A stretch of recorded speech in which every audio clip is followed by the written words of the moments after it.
kepada bapak-bapak yang lain juga.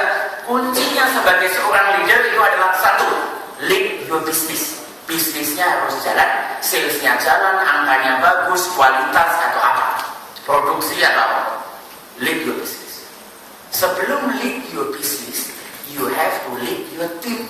Karena bisnis itu tidak bisa berjalan sendiri. Bisnis berjalan karena timnya. Before you lead your team, you have to lead yourself. Memimpin diri Anda sendiri. Dan ternyata di mana-mana juga begitu. Ada hadis bahwa peperangan yang paling besar adalah peperangan melawan hawa nafsu kita sendiri. Lead yourself. Di sana ada bapak-bapak yang tiap malam perang terus, melawan nafsunya sendiri, kalah terus. Nah, sama masih kan, lead your business, lead your team, lead yourself, which is ternyata is exactly the same thing. Tiga hal ini adalah hal yang sama persis yang sudah dipikirkan oleh seseorang Indonesia pada tahun 1940-an. Menteri Pendidikan Indonesia yang pertama Ki Hajar Dewantoro. Ingat Sosumulodo, lead yourself, be a role model. In Madyo Mangundaso, when you are in the middle, you develop and motivate your team. Tutpuri Handayani, when you develop your team, step back and let your team perform with you. Jadi kalau jadi leader jangan terlalu sibuk kerja. Why? Karena tugas Anda develop anak buah. Bukan berarti jangan sibuk. Anda sibuk, tapi sibuk mendevelop dan memotivate anak buah Anda. Anak buah Anda yang kerja. That's the main job of a leader. Nah, makanya nanti lead yourself menjadi penting, memimpin diri Anda sendiri. Jadi jawaban dari sini, siapa yang bertanggung jawab untuk develop karir Anda adalah nomor satu, Anda sendiri. Don't rely on others. You have to plan and develop your own career. Kenapa? Ya memang itu kerjaan Anda, karir Anda. Obviously, tentu saja line manager akan membantu, HR akan membantu. Yang dibantu berapa orang? Banyak. Nah ini kompetisi kan? Anda harus berkompetisi melawan yang lain kan? Siapa yang akan dapat promosi? Siapa yang akan dikirim ke luar negeri? Siapa yang akan dapat kenaikan gaji?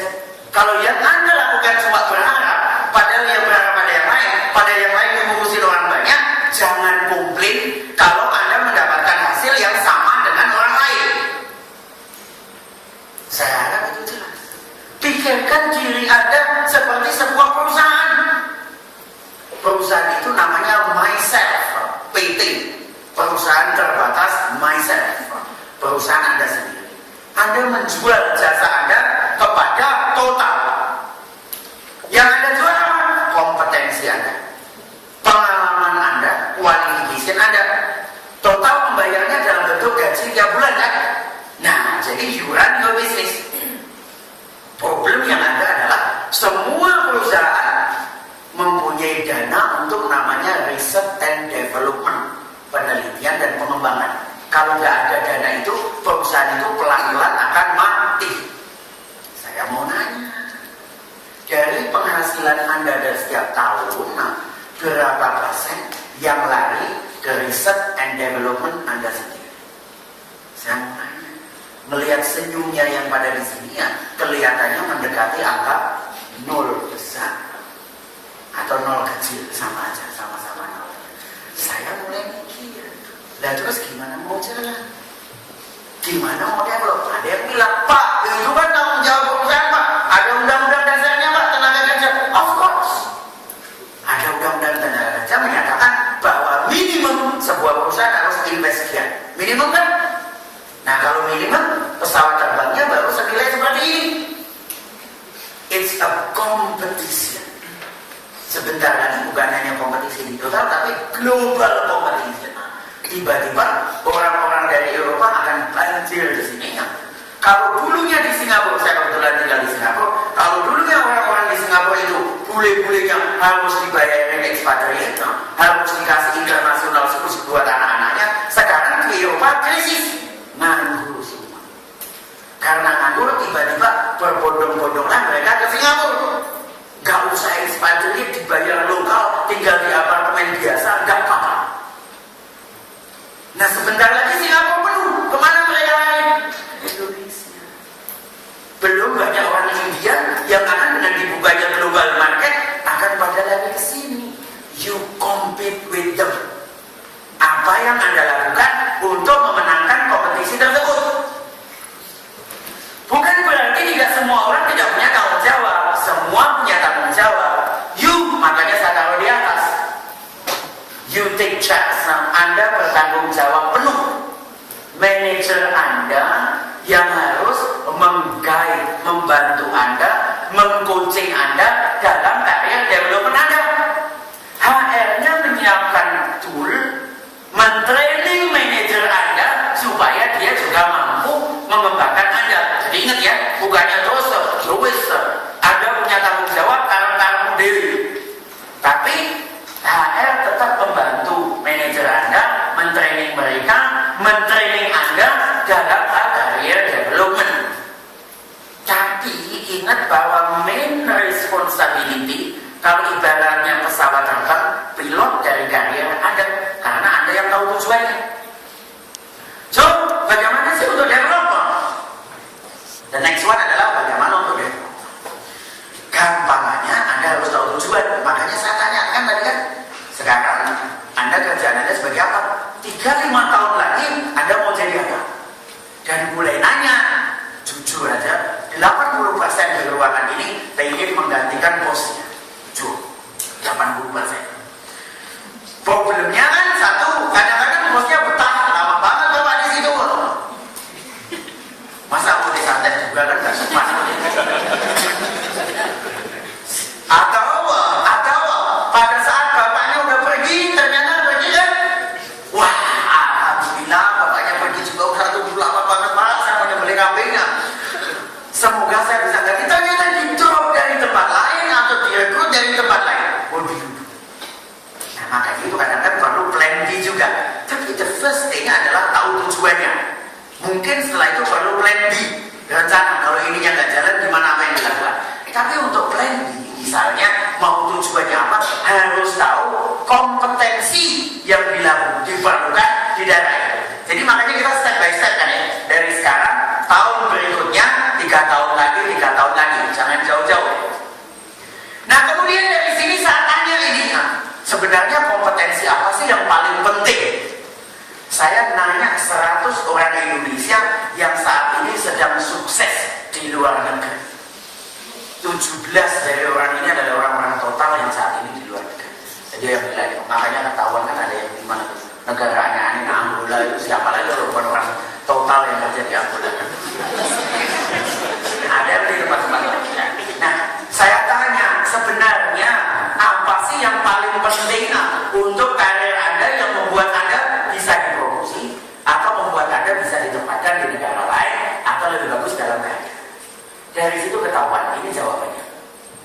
Jelas yang namanya technical competence. Maksudnya kalau Anda field engineer ya harus jago, kalau Anda accountant ya harus jago accountant, kalau HR harus jago. Itu tetap paling tinggi. Tapi ternyata bukan hanya itu. Ada yang lain. Adaptability, kemampuan beradaptasi, profesionalisme, kemampuan bertanggung jawab tadi, building relationship atau networking, leadership, terus-menerus belajar, strategic thinking, dan kemampuan berbahasa. Ternyata ini yang penting sekali ya untuk dipelajari. Nah terus kayak gini-gini, emang perusahaan membayarin? Obviously ya, perusahaan harus invest. Tapi banyak hal yang mungkin harus keluar dari kantong Anda sendiri. Karena 15% dana R&D. Remember this. Padahal saya mau begini bukan berarti bahwa perusahaan harus stop investing. No. But you need to invest more than what the company is doing. Nah ini piramidanya. Sebenarnya apa sih yang harus dipelajari itu tadi? Termasuk yaitu tadi agile adapter itu mampu berubah dengan perkembangan zaman dan perubahan bisnis, menjadi networker, menjadi build relationship, menjadi leader, people developer, dan belajar terus menerus serta berpikir jauh ke depan, 2-3 langkah ke depan. Itu namanya strategi enabler.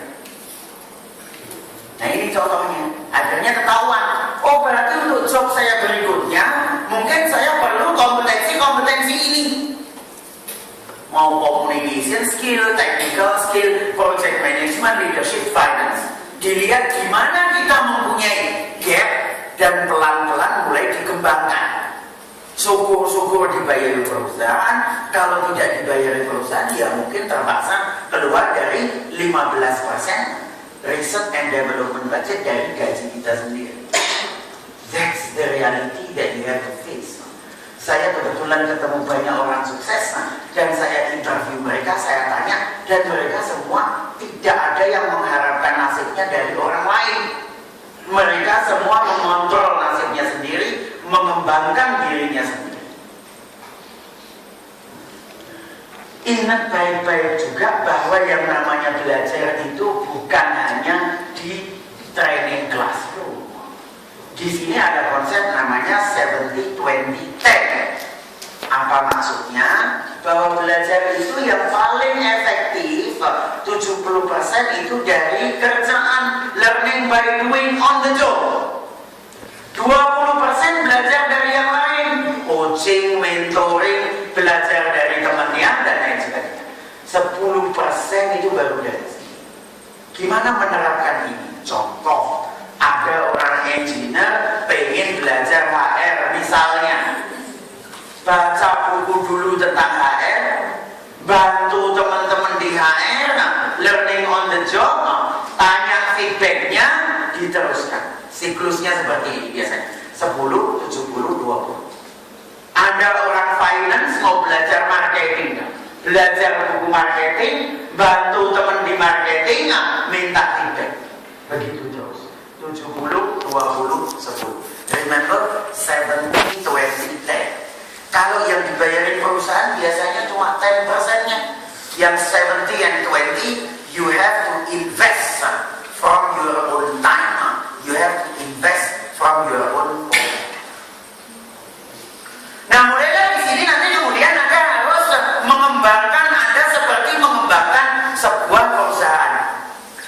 Perusahaan itu punya produk, maka mereka melakukan yang namanya SWOT analysis, strength, weakness, dan lain sebagainya. Kalau di sini saya nggak suka kata weakness pada orang, saya menggunakan kata concern, score, strength, concern, opportunity, dan risk. Sebenarnya apa sih kekuatan kita? Ditulis di sini. Apa yang harus kita develop? Apa yang kita kurang? Dari situ ditentukan next-nya, evaluation-nya, action-nya mau apa.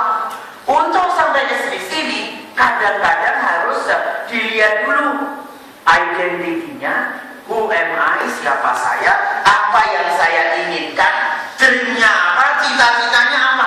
Karena semua orang punya cita-cita yang berbeda. That's the main reason you have to discuss with your manager, and your manager have to help you in your career development. Nah, kemudian dari situ bikin career plan, creating, assessing, strategizing. Dari situ dibikin plan A dan plan B. Plan A-nya saya mau ganti bos, 30 tahun lagi kalau ternyata saya belum bisa ganti juga, saya akan pergi ke plan yang lain. Plan B, mengerjakan apa? Misalnya, jangan lupa, hidup adalah maraton. Anda perlu keseimbangan. Ingat, what is the most important thing in your life? Apakah keluarga, apakah ibadah Anda, apa anak Anda, apa orang tua Anda? Karena itu nanti keseimbangan itu akan penting bagi career development dan lifestyle development.